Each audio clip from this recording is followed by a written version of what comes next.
इस्लाम अमजद अपने एक कॉलम में लिखते हैं, मैंने अब्दुल कादिर के पूरे कैरियर को बहुत करीब से देखा है और इस दौरान मैं उससे मुलाकातों का सिलसिला भी कभी कम और कभी ज्यादा मगर मुसलसल कायम रहा है। वो एक सादा मिजाज, खुला डुला और मोहब्बती इंसान था। खेल के अलावा इखलाकियात, नमाज, रोजा और शेरो अदब से भी गहरी दिलचस्पी रखता था और उन लोगों में से था जो अपनी राय के इजहार में सच्चाई को सबसे ऊपर के दर्जे पर रखते हैं। बेतकल्लुफाना सच बोलने की इसी आदत की वजह से पाकिस्तानी क्रिकेट के नुमाया तरीन खिलाड़ियों में से होने के बावजूद उसे क्रिकेट बोर्ड, मीडिया और अहले मनसब के साथ डीलिंग में जिंदगी भर कुछ ऐसे मसाइल दरपेश रहे कि उसे उसके टैलेंट और कारकर्दगी के मुकाबले में वो पजीराई ना मिल सकी जिसका वो सही मानों में हकदार था। उसका ज़्यादा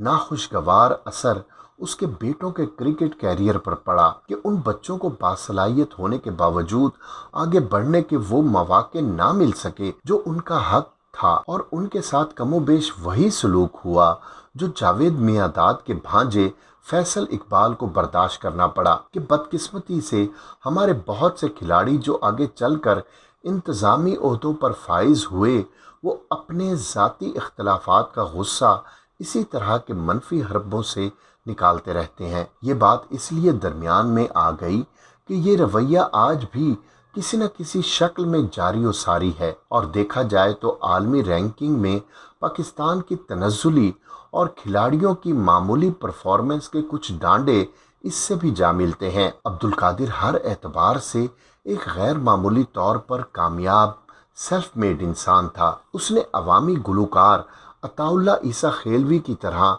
मेरी नज़्म सेल्फ मेड लोगों का अलमिया अपने दफ्तर में तो नहीं लगा रखी थी मगर वो उसे पसंद बहुत करता था और अक्सर कहा करता था, ये मुझे अपनी ही कहानी लगती है। पाकिस्तानी क्रिकेट टीम के लेजेंड बाउलर सरफराज नवाज आज कसमापुरसी की जिंदगी गुजारने पर मजबूर हैं। सरफराज नवाज ने 1989 में मेलबोर्न के मैदान में सिर्फ 1 रन के एवज 7 ऑस्ट्रेलियन खिलाड़ियों को आउट करके रिकॉर्ड कायम किया था। हाल ही में मंजर-ए-आम पर आने वाली एक वीडियो ने उनके हालात जिंदगी से पर्दा उठाया जिसने उस अजीम खिलाड़ी के चाहने वालों को आपदीदा कर दिया। सहाफ़ी डॉक्टर नवीद इलाही के मुताबिक किसी शख्स ने लंदन के वैक्सीनेशन सेंटर में सरफराज नवाज की वीडियो बनाई जिसमें वो छड़ी के सहारे चल रहे हैं। अपने एक वीडियो पैगाम में सरफराज नवाज ने कहा कि एक जिंदगी पाकिस्तान क्रिकेट बोर्ड की खिदमत करते गुजारी मगर बदउनवानी को बेनकाब करने पर पाकिस्तान क्रिकेट बोर्ड ने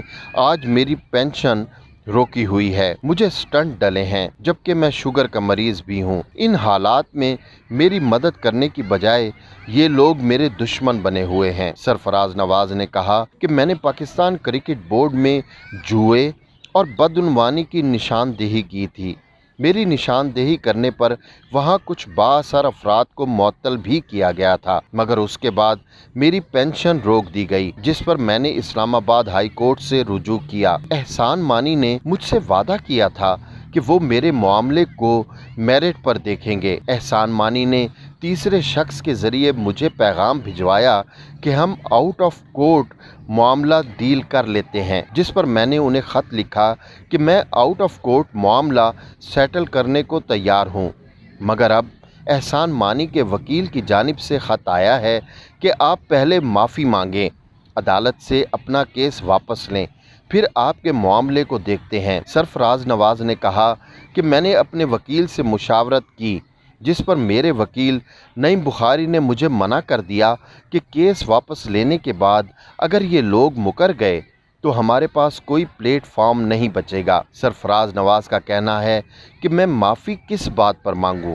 मैंने अपने बोर्ड में बदउनवानी और जुए की निशानदेही सबूतों के साथ दी। फिर कहा जा रहा है कि केस वापस लेने के बाद मेरी पेंशन बहाल करने की यकीन दहानी भी नहीं कराई जा रही बल्कि कहा गया है कि आप केस वापस लें फिर सोचेंगे। खिज़ां रसीदा पत्तों की तरह गिरी थी। विश्वनाथ जैसे तजर्बाकार बैट्समैन के खिलाफ اس کی آف سٹیمپ کی طرف رخ بدلنے والی 100 میل کی رفتار سے سپر ایکسپریس گیند نے وشوناتھ کی مڈل سٹیمپ اکھاڑ پھینکی جسے وہ لیفٹ کر رہا تھا۔ پھر عمران خان کی زندگی کا ایک دیرینہ خواب اس وقت پورا ہوا جب 1992 میں پاکستان نے ورلڈ کپ جیتا۔ ورلڈ کپ میں کامیابی کے بعد عمران خان نے اپنی والدہ کی یاد میں شوکت خانم کینسر ہسپتال کی بنیاد رکھی، اور ہسپتال کی تکمیل خود عمران خان کے لیے بھی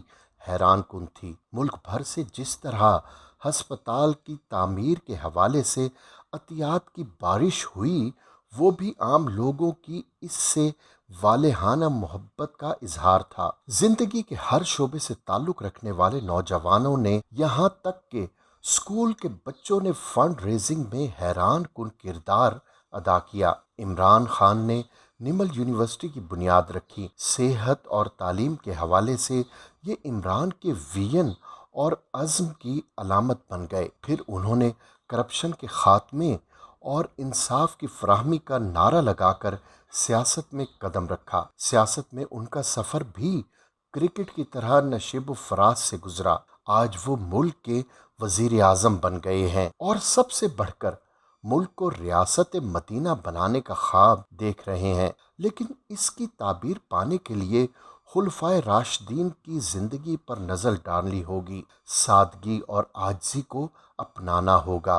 صحت، تعلیم، مہنگائی، بے روزگاری اور انفراسٹرکچر، مذہبی ہم آہنگی، زندگی کے ہر شعبے میں تبدیلی لانا ہوگی۔ ریاست مدینہ کی بنیاد آقائے نامدار حضرت محمد مصطفیٰ صلی اللہ علیہ وآلہ وسلم نے رکھی تھی، اور سیدنا فاروق اعظم رضی اللہ تعالی عنہ نے اسے بام عروج پر پہنچایا تھا۔ اگر ان تعلیمات میں سے 20% پر بھی عمل کر لیا جائے تو آپ لیڈر بن جائیں گے۔ دنیا آپ کا نام بجھنے نہیں دے گی۔